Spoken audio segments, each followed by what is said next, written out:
orang-orang Jawa, Sunda, Betawi ini beruntung. Ya, orang Kalimantan Selatan, saya lihat orang Lombok, orang Sulawesi ini bagus. Kenapa? Bagi kita ruh tidak mati. Yang mati cuma jasadnya. Ya, baik. Jadi ada ruh tadi yang bisa kemana-mana ya. Nah, ruh yang bisa kemana-mana ini yang kita sebut Ghaus, kutub. Itu mereka bisa kemana-mana. Jika ada orang tawasul sama dia, itu dia ikut mendoakan. Jadi tawasul itu, kayak antum bilang, Pak Yai doain dong. Sama, cuma bedanya sekarang dia mati. Passwordnya kirim Fatihah. Gitu. Ya. Jadi jangan pelit sama Al-Fatihah ya. Jadi Al-Fatihah itu mahar batin. Kalau orangnya masih hidup, maharnya yang hidup. Bendanya hidup juga. Seharusnya. Cuma namanya guru nggak akan minta. Karena guru itu, dia bergantungnya cuma dengan Allahus Samad. Ya. Ya kalau guru yang bijak dia mengerti. Ya. Murid yang bijak juga mengerti. Warawa Sa'id bin Musayyab an Salman al-Farisi qala arwahul mu'minin tazhab fi barzakhin min al-ardi haitsu sya'at baina as-sama'i wal ardh hatta yariduha ila jasadiha. Kata Salman al-Farisi, ruhnya orang beriman itu tazhab fi barzakh min al-ardi min haitsu sya'at baina as-sama'i wal ardh. Dia akan bergerak di alam barzakh antara langit dan bumi sampai kemudian dia dikembalikan ke jasad. Nah, ini kapan? Ini sebenarnya nggak selalu.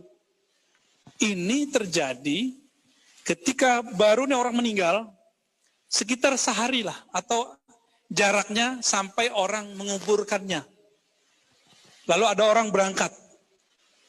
Sendal terompah terakhir yang pergi, nah itulah ruhnya dikembalikan. Selama itu ruhnya kemana? Ruhnya nyari syafaat. Ruhnya nyari syafaat. Beruntung jika dijemput malaikat, dapat syafaat malaikat. Beruntung jika dijemput Sayyidina Nabi Shallallahu Alaihi Wasallam. Kalau wali yang jemput Nabi, kalau orang soleh yang jemput malaikat. Karena yang cabut siapa? Malaikat. Kalau wali itu malaikat maut bolak-balik datang kepada Allah minta izin, ya Allah gimana nih, gak enak nih kasih engkau nih. Tapi kalau orang soleh, suka-suka malaikat maut lah. Kalau yang toleh, yang gak soleh, ambil kepalanya, beng, bisa begitu. Ya, ada yang macam-macam ya, serem, gak berani nih saya cerita. Nah, ulama-ulama kita yang kasyaf, sesuai dengan kitab Imam Qurtubi, Sya'rani, kemudian mereka menyaksikan sendiri. Malaikat maut itu setiap saat mandang kita jaraknya semagini. Ya, antum harus ingat mati terus. Biar tersentuh zikirnya. Ini kalau hati keras ke kubur aja ya. Ntar di kubur, ya bayang-bayangin kita kalau di dalam kubur. Mau kubur siapa aja. Itu beberapa hari hati kita akan lebih lembut. Nabi itu kuburiyun. Jadi Sayyidul Kuburiyun siapa? Nabi Muhammad. Buktinya di Sahih Bukhari, di Sahih Muslim, Sunan Abu Daud, Sunan Tirmizi, dan itu hadisnya riwayat Sayyidatuna Aisyah. Setiap kali bangun tidur malam, Sayyidatuna Aisyah itu cari Nabi, kok nggak ada, bolak-balik nggak ada. Namanya masih gadis, masih muda, beliau masih gesit. Dicarilah Rasulullah ke rumah istri-istri Nabi yang lain, nggak ada. Balik jalan ke Baqi, ketemu di kubur. Nabi lagi jadi kuburiyun. Maka beruntunglah antum ayyuhal kuburiyun. Itulah sunnah Nabi yang hari ini disyirik-syirikkan orang, yang dizindik-zindikkan orang-orang jahil. Auzubillah min dzalik ya. Sunnah yang tertimbun yang mereka mau bunuh. Kita karena sudah biasa ngeliat kubur, nggak takut jihad kalau mati. Kalau mati, apa nggak ada takut, orang semuanya mau mati. Paling kepikiran, ntar anakku gimana, ya itu bisa ditepis lah ya, Allah kan maha kaya. Ya. Nah, jadi ruh yang bergentayangan ini, antara langit dan bumi, itu saatnya kan, dari dia dicabut sampai dia kuburkan. Itu kesempatan dia. Kalau dia punya guru orang yang soleh, gurunya wali, kutub apalagi, ghaus apalagi, selamat dia, ya. Langsung mungkin dibawa ke hadirat Rasulullah, bertemu kekasihnya Sayyidina Nabi SAW. Jadi orang meninggal bukan berarti selesai masalah, teman-teman. Orang meninggal, masalahnya lebih besar. Maka saya katakan, jangan coba-coba bunuh diri seberat apapun masalah kita. Karena yang paling parah nanti itu bunuh diri. Orang bunuh diri paling parah. Itu malaikat mana aja nggak seneng sama dia. Karena Nabi kasyaf, Nabi memandang hakikat orang yang bunuh diri. Nabi mengatakan, "Shallu alaih." Nabi buang muka. Kamu sholatkanlah dia. Aku tidak sanggup menyolatkannya. Karena Nabi ngelihat hakikat dia apa. Banyak yang salah faham, mujtahid begadungan. Orang kalau mati bunuh diri nggak boleh disolatin. Nah itu mujtahid gudungan. Dia nggak ngerti. Ini hadis Nabi lagi kasyaf. Sisi ruhnya muncul. Maka yang melihat saat itu melihat hakikatnya si ruh. Dia jangan coba-coba bunuh diri ya. Patah hati, patah jantung, patah apa lagi? Sina nih patah hati nih kayaknya ya. Kalau sufi patah hati, hatinya jadi tambah gede. Wakila idza warada 'ala al-wahr maitun min al-ahya iltaqaw wa tahaddatsu wa tasaalu. Apabila orang mati, orang hidup nih mati, warada 'ala al-arwah ya. Datang ke ruh-ruh tadi. Jadi di sana tuh ada kampung-kampung, teman-teman. Di alam arwah. Iltaqaw wa tahaddatsu wa tasaalu. Mereka ketemu. Wa tahaddatsu wa tasaalu, terus ngobrol-ngobrol. Bro, ente gimana kabarnya? Anakku gimana? Udah nikah belum? Mantan gitu gimana? Aduh, gawat. Saling nanya deh. Kasihan ya gitu. Kadang dia, kalau dia punya akses kuat, kadang dia datang ke mimpi. Ya.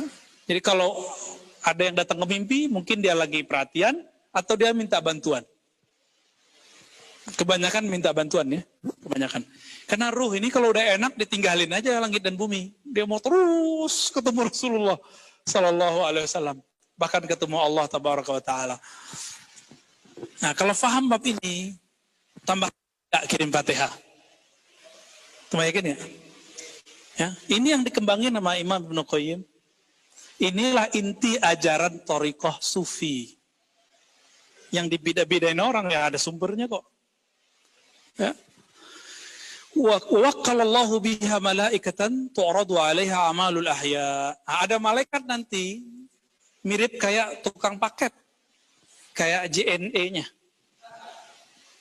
Yang penting alamatnya jelas. Ila ruhi Ibnu Sina. Nanti nyampe itu. Ya. Ila ruhi Ridwan nyampe. Tapi kalau ngirimnya ke nama jasad, jatuhnya ke nafs. Kalau ngirimnya ke nama ruh, wah itu lebih cakep lagi. Itu ada beda-bedanya ntar ya. Hatta idza uridu 'ala al-amwat ma yu'aqibu bil ahya fi dunya min ajli adh-dhunub qalu na'tazir Allah zahiran anhu fa innahu la ahad ahabbu ilaihi la 'udhr min Allah tabaraka ta'ala.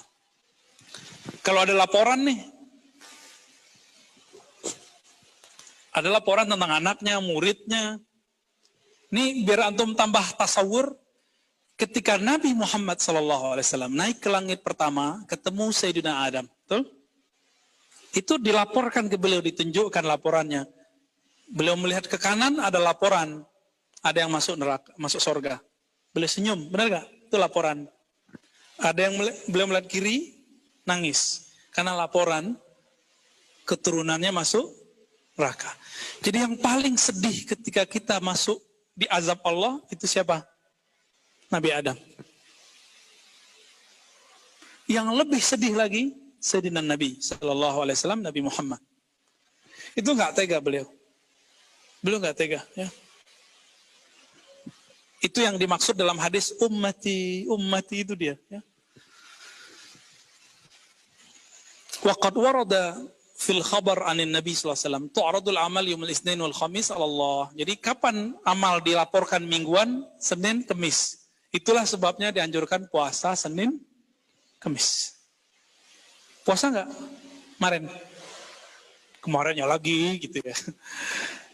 Nah, ini mumpung belum tengah Sya'ban, puasa terkan makruh, kecuali antum sudah wiridan puasanya. Yang paling ajaib, ini kan kalimatnya cuma begini. Sayyiduna Abu Hurairah radhiyallahu ta'ala anhu punya majelis malam Jumat, Kemis malam Jumat. Petang Kemis kalau bahasa kampung saya. Petang Kemis malam Jumat.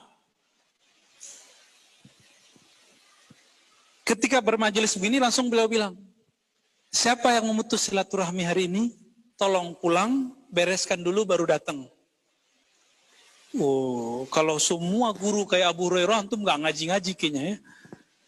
Ya benar. Benar ya? Jadi kalau ada orang bully kajian kita, atau bully saya, bully Buya Asfi, bully ustaz-ustaz kita yang Ahlus Sunnah, tolong jangan ditanggapi dengan kasar. Karena itu bagian dari memutus silaturahmi. Oke, sepakat? Tolong tanggapi yang biasa aja. Ya, bilang, barakallahu fiik, syukran ya akhi. Allah yahdik, amin gitu. Jadi kalau dia bilang Allah yahdik, ittaqullah, syukran ya akhi, amin. Kita aminin aja. Amin, amin, amin. Kalau saya nggak, saya tanggepin aja kalau mereka hujat-hujat, ya biarin aja.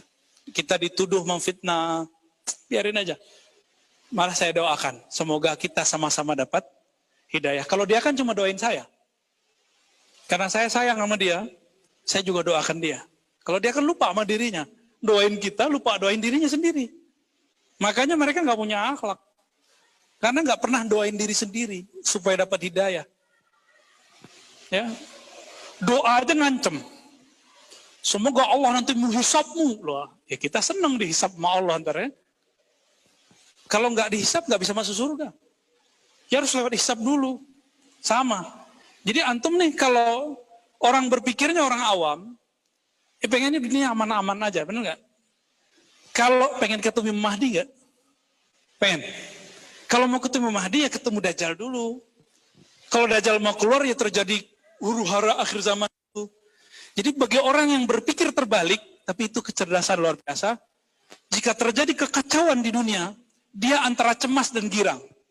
Cemas, nanti makan apa ya? Nanti gimana ya? Girangnya apa? Oh berarti Imam Mahdi mau keluar nih.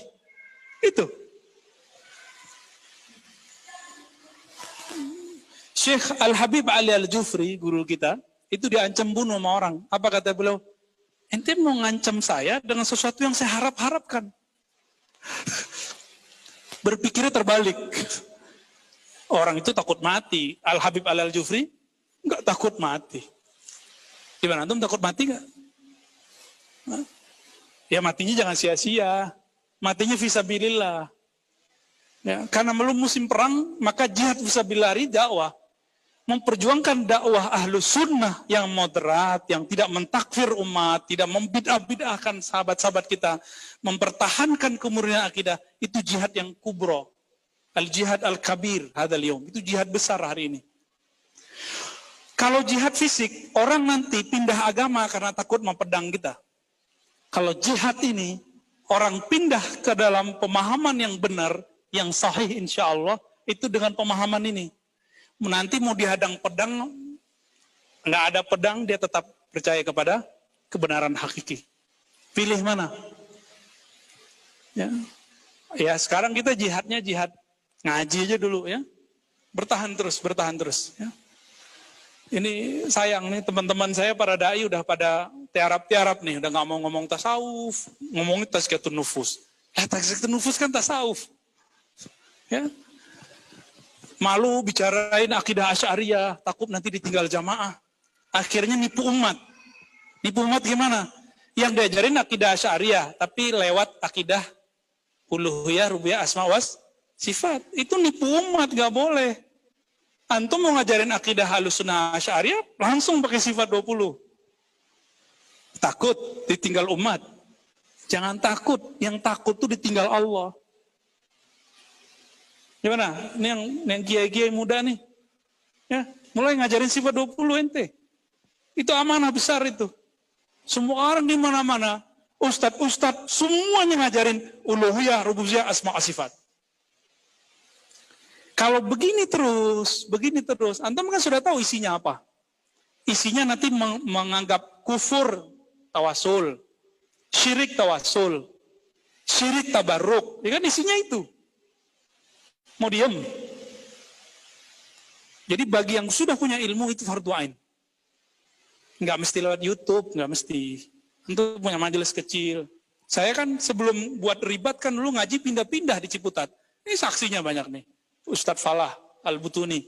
Siapa lagi? Siapa dulu yang awal-awal ikut dulu? Buya Asfi. Ya. Ali baru lihat. Badrul Tamam baru. Ya. Apri baru nih. Siapa lagi? Udah nggak ada lagi. Dulu ada Tuang Kumudo Khalis Apriya Putra, ahli sejarah, ahli filologi. Ada beberapa lah dulu. Pindah-pindah kita. Pindah dari rumah, pindah ke Maktabah Darussunnah, pindah ke Surau Imam Bonjol, pindah ke rumah Pak Datu, Dr. Asril. Baru terakhir ribat, terus sini. Nggak tahu lagi nanti kemana ya. Kalau ribatnya tempatnya diambil yang punya ya sudah. Kita ngaji di rumah aneh aja ngaji. Jadi teman-teman, kita ngaji aja. Jihad kita sekarang ngajar. Inilah makna Nabi. فَإِذَا لَكِتُمُوهُمْ فَاقْتُلُوهُمْ. Hadis Sahih Bukhari. Dulu guru saya, Abu Ya Hasan Basri Jalil, Mursyid Thariqah Samaniyah, Naqsyabandiyah, itu beliau mengatakan, saya bingung maksud Nabi, kalau ketemu dengan Khawarij, bunuhlah mereka. Loh masa dibunuh? Kena undang-undang itu ntar. Ternyata maksudnya faqtuluhum, faqatiluhum, atau fajadiluhum. Bisa begitu. Jidallah mereka, hadanglah dakwah mereka. Bukan dakwah juga ya. Hadang pergerakan mereka. Caranya balikin. Maka saya mengajak teman-teman, bukankah dari kecil kita dari dulu belajar sifat 20, benar nggak? Sampai kita lagu-laguin. Sekarang akidah antum yang itu mereka bid'ahkan. Mau diem? Mau diem? Ya salam. Laut, ya. Kita nggak tahu lagi dah. Ya. Maka walaupun antum sedikit, semangat ayo gabung. Kita buat program nanti daurah-daurah al-sunnah. Ya, insya Allah. Ya pandemi kita buat prokes lah, apalah nanti ya. Ini kan di mana-mana udah protes. Melbourne udah protes, nggak mau prokes-prokesan. Paris udah, Kanada udah, di mana-mana sekarang negara sudah nolak. Mereka udah ngerti. Corona ini emang ada, tapi juga ada skenario-skenario lain. Wallahu a'lam bishawab. Baik. Lalu hadis mengatakan wa ta'rudu al-anbiya wal aba wal ummahat yaumal jumu'ah fayafrahuna bihasanatihim wa tazdadu wujuhum bayadan wa isyraqan. Hadis ini hasan li ghairihi karena semakna dengan hadis Imam Tirmizi. Pada hari Jumat itu dilaporkan kepada Nabi aba ummahat, bapak, ibu. Jadi ibu kita, ibu saya kan udah wafat nih. Itu saya dilaporkan tuh, saya ngapain aja pekan ini hari Jumat ke beliau. Antum yang ibunya sudah pindah alam, kalau ibunya masih di dunia ya tiap hari dia ngelihat. Fayafrahuna bihasanatihim wa tazdadu wujuhum bayadan wa isyraqan. Kalau anaknya soleh, orang tuanya senang. Orang tua kita siapa? Nabi A. Jadi antum nih ngaji begini nih, sholat zikir tadi itu Nabi Adam senyum. Senang nggak bikin senyum Nabi Adam? Kalau Nabi Adam senyum, Nabi Muhammad senyum nggak? Pasti senyum. Semoga kita nanti melihat senyum Nabi ketika wafat. Amin ya rabbal alamin. Udah dulu kali ya. Baik, gimana? Ada soal jawab? Yang hadir dulu ya. Sina udah keseringan. Tafadhal. Namanya Ustaz? Ya. Assalamualaikum warahmatullahi wabarakatuh. Dari Sulawesi. Ya, kebetulan saya murid online. Jadi biasa lihat di YouTube, ikut online, dengarkan kajian Buya. Nah, alhamdulillah hari ini saya bisa berjumpa langsung dengan Buya. Alhamdulillah. Senang sekali penjelasan dari Bada Asar tadi sampai sekarang. Ada beberapa yang ingin saya pertanyakan, Buya. Yang pertama berkenaan tentang tarekat. antara tarekat yang satu tentunya ada perbedaan dan ada mumayyizatnya. Mohon petunjuk Buya mumayyizat antara satu tarekat dengan tarekat yang lain sehingga kita bisa memahami tarekat-tarekat ini. Yang kedua, adakah satu dulu takut lupa aneh. Apa perbedaan mumayyizat antara satu thariqah dengan thariqah yang lain? Sebagaimana mazhab dalam fikih, manhaj dalam akidah punya manhaj yang berbeda, tergantung imamnya lahir di mana, gaulnya kemana aja, ketemu guru siapa aja, ketemu lawan diskusi siapa aja. Sama dalam dunia thariqah juga begitu. Thariqah yang berkembang di Arab, maka akan banyak zikir hizibnya, rotib dan maksurat. Kenapa? Karena mereka paham yang dibaca. Seperti thariqah Syadziliyah, Ba'lawiyah, Bakriyah, Rifa'iyah, Idrisiyah, Sanusiyah, Barhamiyah, Dasuqiyah. Gimana? Hafal nggak tuh? Junaidiyah, ya ada lagi macam-macam. Ya. Syekh Yasin Al-Fadani menyebutkan 66 ijazah thariqatnya. Thariqah yang berkembang di Ajam, di luar Arab, seperti di Asia Tengah. Jadi tajdidnya yang besar di luar Arab. Karena mereka walaupun bisa bahasa Arab, tapi Arabnya Arab slang. Ini teman-teman kita yang orang Afghanistan dekat-dekat sini, itu kalau ngomong bahasa slang dia pinter dia. Ta'al kulak. Dia ngerti tuh, ta'al akululaka. Tapi kalau kita bilang, ta'al akululaka ya akhi. Dia bilang, sadaqallahul azim. Ya. Terus, apa yang diijtihadkan? Maka ulama seperti Al-Imam, Al-Arif Billah, Bahauddin Shah Naqsyaband, itu memudahkan dan meringkas zikir-zikirnya. Menjadi zikir khafi. Apa kata beliau? Ujungnya thariqat orang Arab, zikir kolbu. Kita awalnya, gitu. Tapi akhirnya thariqat kita, ujungnya, awalnya thariqat orang Arab. Itu kata beliau. Bidayatu thariqatina nihayatu turuq. Awal thariqat kita, akhir thariqat yang lain. Sebaliknya. Akhir dari thariqat yang lain, awal. Begitulah bolak-balik. Maka di Naqsyabandi dimulai dari zikir kolbu, baru zikir tahlil di ujung. Puncaknya zikir Quran, namanya muraqabah al-Quraniyah atau kalamiyah. Nikmat sekali itu kalau udah nyampe ke sana tuh. Nikmat sekali.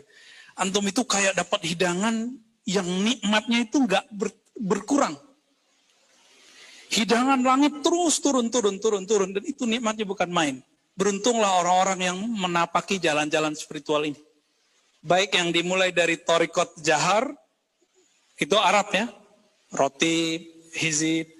Nah, kita kan udah di akhir zaman. Di akhir zaman, antum ada yang jago Arab, ada yang nggak bisa Arab. Maka kita gabung di sini. Ba'da maghrib, kita pakai rotib, kayak orang Arab. Orang Yaman kan itu. Ya, Sidi Abdullah Al-Habib Abdullah Al-Haddad. Tadi pada asar, Dalail, Hizib Bahar, ya untuk santri-santri lah. Antum kan jadi santri kalong. Ba'da Isya, itu umum. Itu mengikuti zikir, ya kita orang bukan Arab, susah memahami teks-teks itu. Nah, cukup zikir ambil satu lafaz, kita baca ya hayyu ya qayyum. Terus, dan itu nikmat sekali. Nikmat sekali kalau betul nyambung nih lidah dengan apa yang di dalam. Ruh itu kayak makan. Lebih nikmat dari makan kebuli tadi. Syukran ya teman-teman Rumi Center. Semoga Allah berkahi. Udah tempatnya kita pakai ya. Dikasih makan lagi gratis ya.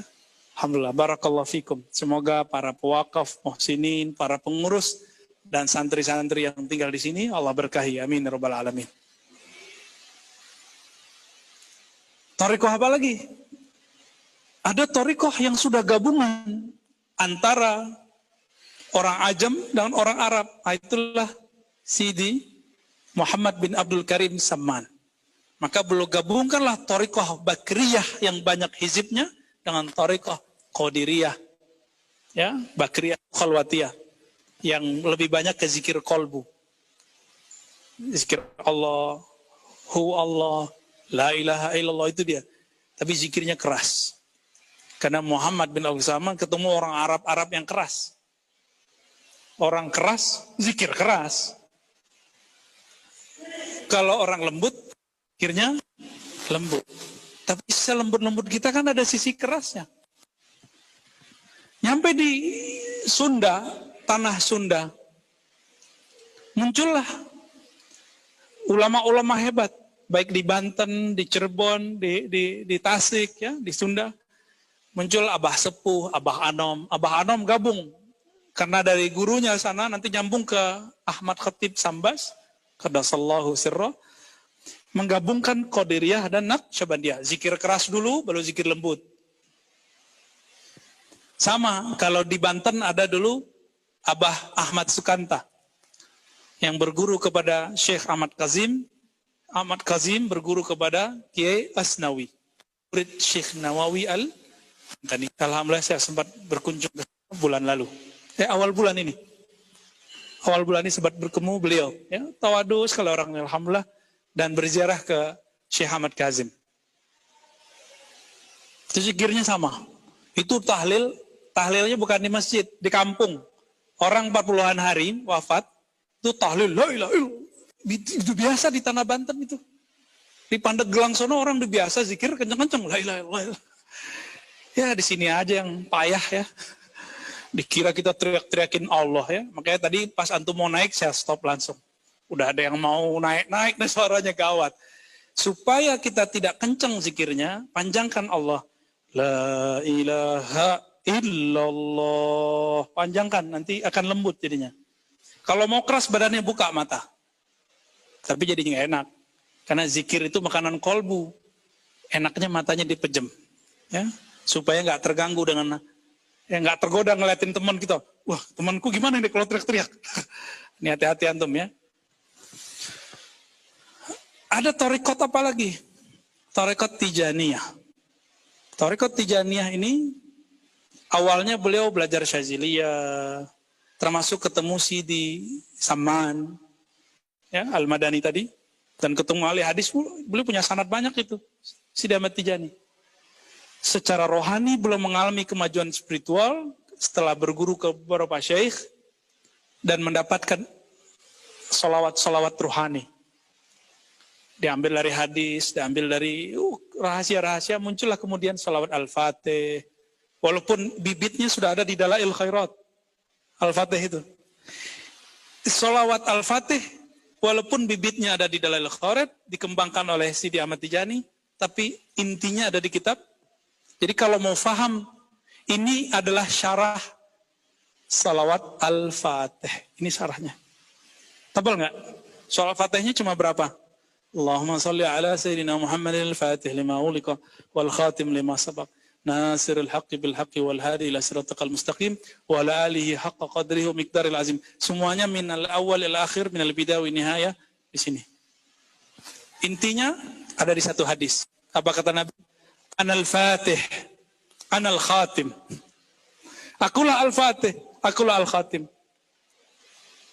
Maka beliau bergelar Khalifatul Auliya.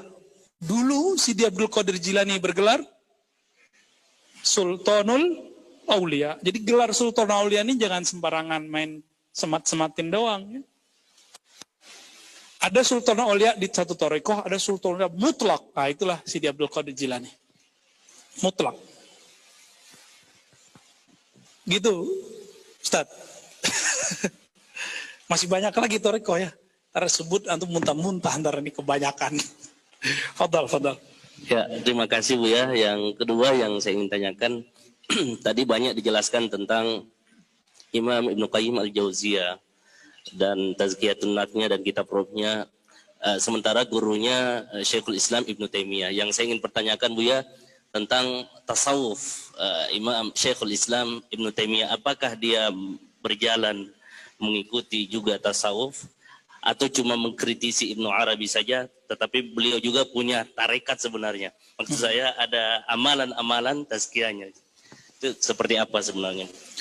Ya, bagus nih. Nanti antum baca biografinya Syekh Ibnu Taimiyah dalam disertasi saya, Teologi Muslim Puritan, yang sudah dibagi PDF-nya ya. Terima kasih Darussunnah sudah mau membagikan.